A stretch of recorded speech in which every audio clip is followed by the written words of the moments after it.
ഇന്ന് നമുക്ക് വളരെ ടേസ്റ്റി ആയിട്ടുള്ളൊരു ചിക്കൻ കറി ഉണ്ടാക്കാം. ആരും മിസ്സാക്കണ്ട. അപ്പോൾ ഇതിന് വേണ്ടിയിട്ട് ഞാൻ 1 കിലോ ചിക്കനാണ് എടുത്തിരിക്കുന്നത്. ആ ചിക്കനിലേക്ക് ഞാൻ 1 സ്പൂണ് ഉപ്പുപൊടിയും 1 സ്പൂണ് മുളക് പൊടിയും 1/2 സ്പൂണ് മഞ്ഞൾപ്പൊടിയും കൂടി ഇട്ടിട്ട് മിക്സാക്കി അത് മാരിനേറ്റ് ചെയ്ത് വെച്ചിട്ടുണ്ട്. അപ്പോൾ നമ്മൾ മസാലയൊക്കെ റെഡിയാക്കി വരുമ്പോഴത്തേക്കും ഇതുമ്മേ ആ എരിവും ഉപ്പൊക്കെ പിടിച്ചിട്ടുണ്ടാവും. നമുക്ക് മസാല ഉണ്ടാക്കാം. അതിന് വേണ്ടിയിട്ട് ഒരു പാനിൽ 2 ടേബിൾ സ്പൂൺ ഓയിൽ ഒഴിച്ചിട്ട് അത് ചൂടായി വന്നപ്പോൾ 1 ടേബിൾ സ്പൂൺ ഇഞ്ചി, പച്ചമുളക്, വെളുത്തുള്ളിയും കൂടി ചതച്ചതും കുറച്ച് വേപ്പിലയും കൂടി ഇട്ടിട്ട് മൂപ്പിച്ചെടുക്കാം.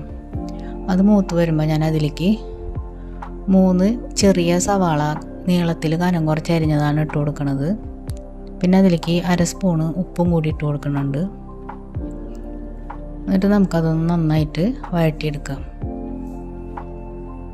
അത് വാടി വരുമ്പോൾ നമുക്കതിലേക്ക് 1 സ്പൂണ് ഗരം മസാല ഇട്ടിട്ട് അത് മൂപ്പിച്ചെടുക്കാം. അത് മൂത്ത് വരുമ്പോൾ നമുക്കതിലേക്ക് ഇനി പൊടികൾ ചേർക്കാം. അതിന് വേണ്ടിയിട്ട് ഞാൻ 1.5 സ്പൂണ് ചിക്കൻ മസാല, 1 സ്പൂണ് മുളക് പൊടി, 1/2 സ്പൂണ് മഞ്ഞൾപ്പൊടി, 2 ടേബിൾ സ്പൂൺ മല്ലിപ്പൊടി അതും കൂടി ഇട്ടിട്ട് നമുക്കതിലേക്ക് ഇടാം. അതിൻ്റെ ആ പച്ചമണം മാറണ വരെ നമുക്കൊന്ന് മൂപ്പിച്ചെടുക്കാം. അപ്പോൾ അതിൻ്റെ പച്ചമണം മാറി വന്നിട്ടുണ്ട്. അപ്പോൾ നമുക്കതിലേക്ക് ഒരു വലിയ തക്കാളിയും 3 തണ്ട് മല്ലിയിലയും 1 തണ്ട് പുതിനയിലയും കൂടിയിട്ട് മിക്സിയുടെ ജാറിലിട്ട് അടിച്ചെടുത്തിട്ടുള്ളതാണ്. അത് ഞാൻ അതിലേക്ക് ഒഴിച്ചു കൊടുക്കുന്നുണ്ട്. ഇനി നമുക്ക് അത് നന്നായിട്ട് അതിൽ ഇളക്കി നന്നായിട്ട് യോജിപ്പിച്ചെടുക്കാം.